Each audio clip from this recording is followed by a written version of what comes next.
Hey there, YouTubers, Earth-honoring YouTubers. Great to see you this morning. Yeah. Grounding into our senses, into the breath, into our body, into the body of the earth.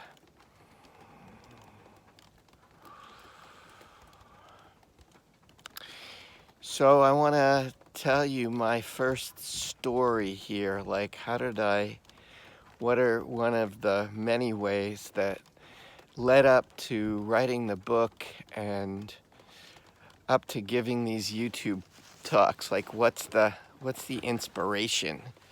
So I want to tell you that me and a buddy went to Moab, Utah, to Canyonlands outside of Moab, Utah in 1998. And we had both decided that we wanted to support each other in a vision quest where we would spend 4 days without food, some water, praying for vision, praying for a way forward. And oh my God, that red rock, there's nothing like it.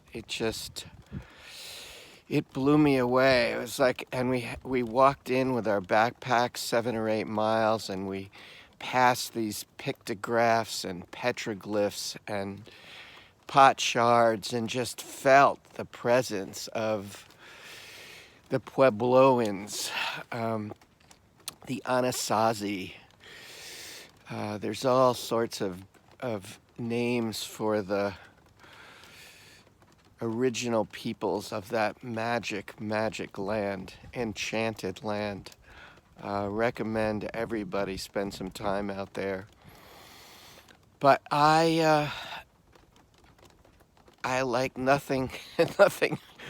It was beautiful, but nothing really happened in the sense of there was no real information in terms of what I was seeking. And I must say it was incredible feeling the hummingbird come by and just stay there for a little while and looking out at the, you can see for miles and miles. So I felt the beauty and peace of the land, which in retrospect was plenty and a vision in itself.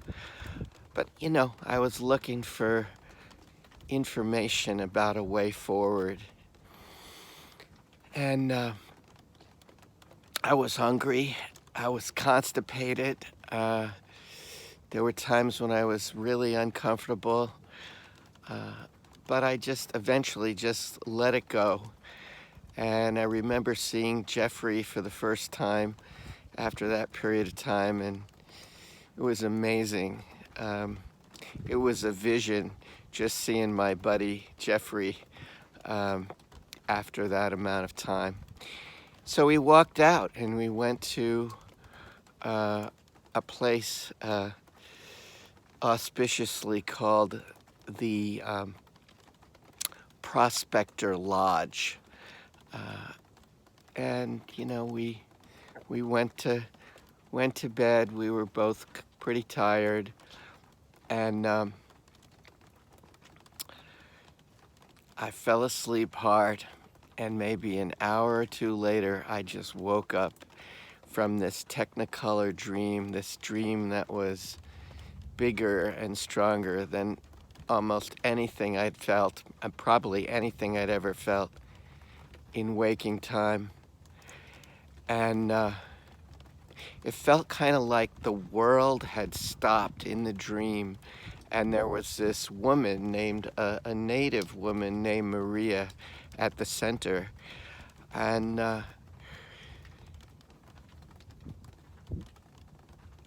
I received 3 instructions. The first was to facilitate exchanges between Native Americans and Native Siberians, because I had already plenty of time in Russia behind me. And the second one, which in retrospect was central, which is to remember and pass on the ways of the earth. So in retrospect, just thinking like, then I got down to business. Well, what are the ways of the earth? And I've never been the same ever since. And the third instruction was to pass on those ways, and of course, learning from native peoples the whole way through. Pass it on paper, because there was no guarantee that the digital world would continue indefinitely. So there would be some sort of manuscript for whatever that's worth. But that's what these videos are, really an attempt to feel into the very nature of the higher consciousness that was behind that vision.